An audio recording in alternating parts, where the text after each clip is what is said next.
the scripture. Not going to be before you long. The Ark of the Covenant was given to the children of Israel as a sacred chest God wanted them to create for the temple. You can find that in Exodus 25 and 10. We'll give you some scriptures so that you can take it home and read it thoroughly. The placement of the ark was right under the mercy seat. I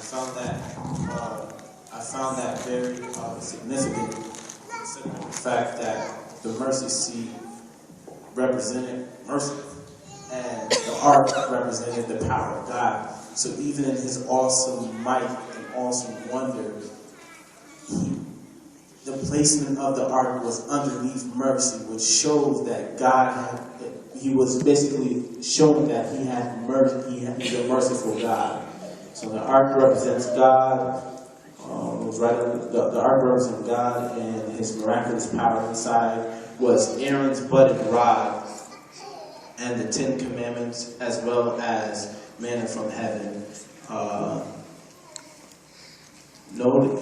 And basically the purpose of the 10 Commandments and the rod and the 10 Commandments, the rod and the manna from heaven being in the Ark of the Covenant was to remind the Israelites of what God had done for them. And that's found in Exodus 16 and 34.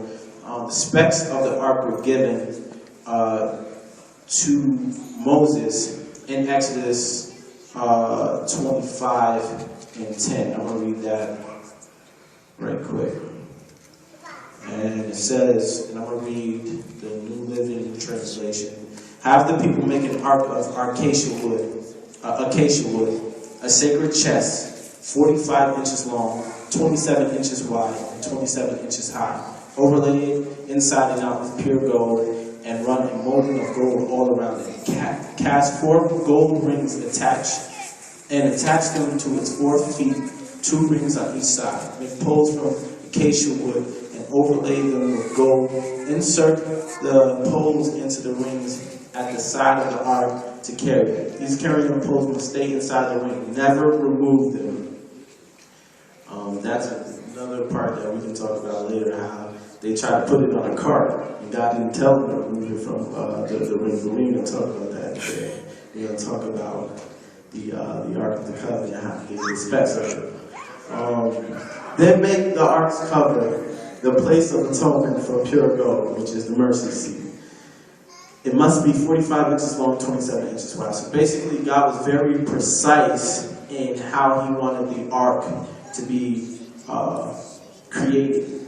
And it was, and as we can see, it was created. And it was carried in the battle and brought with the Israelites throughout their various journeys. It was where God had met with them, the Israelites, and shown his glory. So basically, they were bringing in the battle, and basically it signified God being with them. I was reading in the scripture where Joshua went before the ark to pray to God in regards to a certain situation within the Bible. So the ark does have a very significant meaning. It represents the power of God, and in a way that the Israelites could physically see it. So even in that showed God's mercy, because we all know how the Israelites were, and they always wanted these graven images and all these other things. So God gave them something that they can actually physically see the presence of God. So that's the Ark of the Covenant.